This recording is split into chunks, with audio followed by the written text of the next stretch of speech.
Chers amis, bonjour. Nous sommes le samedi 9 novembre 2024. Il est 10 heures. Quelques news de l'Arménie de l'Artsakh et de la diaspora arménienne. Une nouvelle fois, l'Azerbaïdjan, le dictateur azéri, menace Aliyev, menace l'Arménie. Donc l'armement de l'Arménie est un os dans la gorge d'Aliyev, le dictateur de Bakou, qui prévient par des menaces. Donc voilà, donc il a fait des déclarations. De temps en temps, il fait, donc il s'énerve, voilà, parce que l'Arménie s'arme tout simplement, et sans doute moins que l'Azerbaïdjan. Alors, il a affirmé que certains pays occidentaux poussent Yerevan à une nouvelle guerre qui sera un désastre pour l'Arménie. Le président azerbaïdjanais Ilham Aliyev aurait menacé, ne pouvant cacher qu'armer l'Arménie à des fins défensives lui tenait à la gorge. J'ai expliqué à plusieurs reprises à la partie arménienne qu'elle ne devrait pas être soumise à des provocations. Mais l'Arménie continue de s'armer. Face à cela, nous devrions être prêts à toute provocation. Les forces armées de l'Azerbaïdjan sont pleinement prêtes au combat, a-t-il déclaré dans un ton semi-menaçant, mais complètement menaçant, parce qu'ils sont prêts au combat, ça veut dire qu'ils veulent la guerre, tout simplement. Aliyev a ajouté que si quelqu'un décide de s'attaquer à son pays, il subira une défaite écrasante. Voilà. Euh, c'est, comment dirais-je, une nouvelle déclaration. Donc, Bakou voit mal l'armement de Yerevan. Donc, voilà, l'Arménie qui s'arme pour défendre ses frontières. Et ça, l'Azerbaïdjan n'en veut pas. Sans doute pour faciliter en cas d'attaque. Donc, son attaque qui est programmée, logiquement, donc l'attaque sur le sud de l'Arménie est programmée par l'Azerbaïdjan, mais l'Azerbaïdjan est retenu par la diplomatie internationale, par les menaces, et puis par l'armement de l'Arménie, par la France, par l'Inde qui arme l'Arménie, beaucoup d'éléments, et puis l'Iran surtout aussi. Voilà, à voir.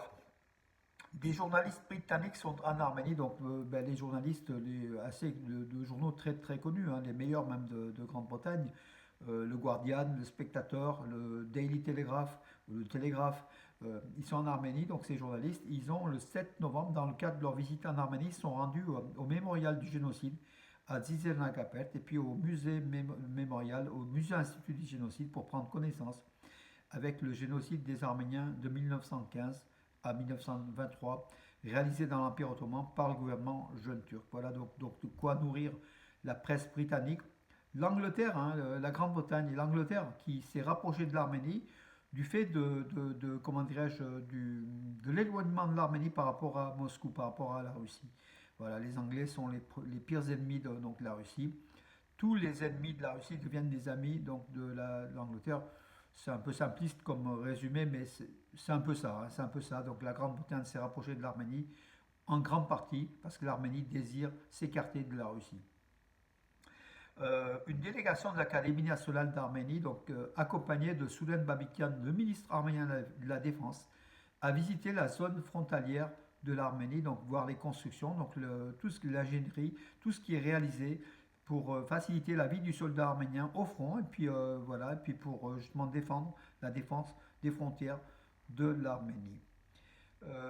Alors, l'économiste arménien Daron Acemoglu, l'américano-turc, selon les médias, donc, puisqu'en fait il est citoyen turc, il vit en Amérique, où il est professeur dans une université aux États-Unis. Il affirme que si j'avais travaillé en Turquie, je n'aurais pas pu recevoir le prix Nobel. Pourquoi cela? Parce que dans ses déclarations, il affirme que la Turquie muselle ses chercheurs, ses intellectuels, qui doivent obéir à la doctrine nationale, à la doctrine de l'État, à la doctrine surtout des dictateurs tels que Erdogan. Erdogan, depuis 20 ans, il fait cela. Voilà, pour lui, donc en Turquie, il n'est pas possible d'être prix Nobel, en tout cas. Voilà, il a été prix Nobel.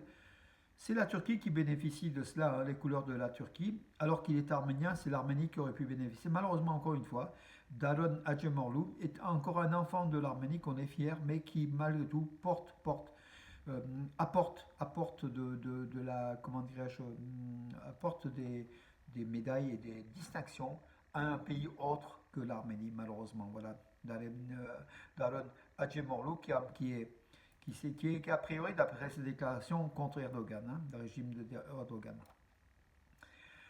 Des Azerbaïdjanais ont espionné le commandement de la base aérienne israélienne, d'une des bases importantes, et a recueilli des informations sur le système de défense aérienne selon Iran international. Donc voilà, donc ils ont été arrêtés par la police israélienne, ces 5-6 agents azerbaïdjanais qui auraient travaillé pour l'Iran. Mais l'Iran réfute cela. Voilà. Ils auraient transmis notamment donc, à Téhéran ou tenté de transmettre des données sur une base aérienne connue, donc la base israélienne Navatim. Voilà.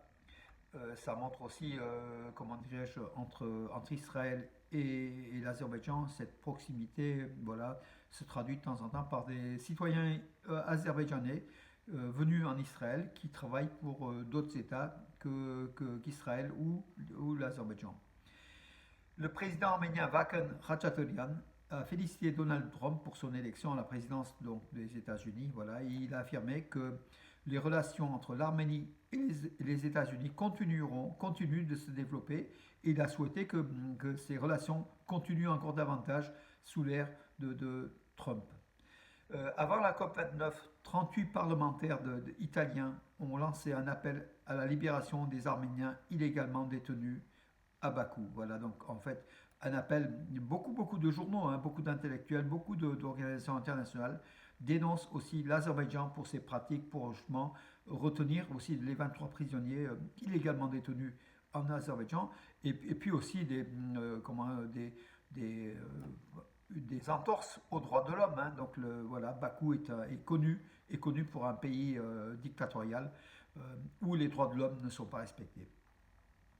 Donc, un stand arménien dans le salon international Bazar de Berlin, pour la première fois, c'est une première. Un stand donc Arménie, avec 6 entreprises d'Arménie qui présentent leurs produits donc, aux consommateurs allemands, puisque ça se passe à Berlin, mais aussi internationaux, puisque c'est une ville internationale. Euh, de quoi développer encore plus l'économie de l'Arménie. D'ailleurs, c'est le ministère arménien de l'économie qui indique donc cette information.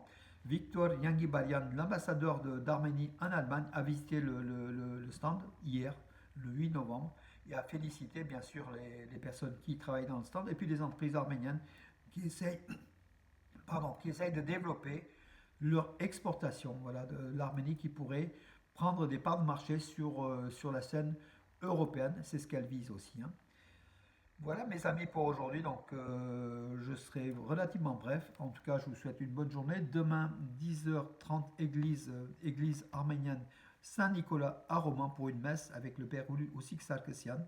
Surtout une prière pour la libération des prisonniers de guerre illégalement détenus par l'Azerbaïdjan. Prières qui seront réalisées aussi dans toutes les églises arméniennes de diaspora, d'Arménie et de diaspora, également à Valence. Hein, donc voilà. C'est à la demande du catholicos Kalekin de Dechmiadzin. Saint Dechmiadzin a décidé de demander à toutes les églises de l'église apostolique arménienne de pratiquer, avec aussi de l'œcuménisme, il y a aussi d'autres églises, donc des églises catholiques, qui vont réaliser cette prière pour la libération des prisonniers de guerre arméniens illégalement détenus par le dictateur Aliyev à Bakou. Voilà mes amis pour aujourd'hui. En tout cas, je vous souhaite une bonne journée. Je vous donne rendez-vous à demain.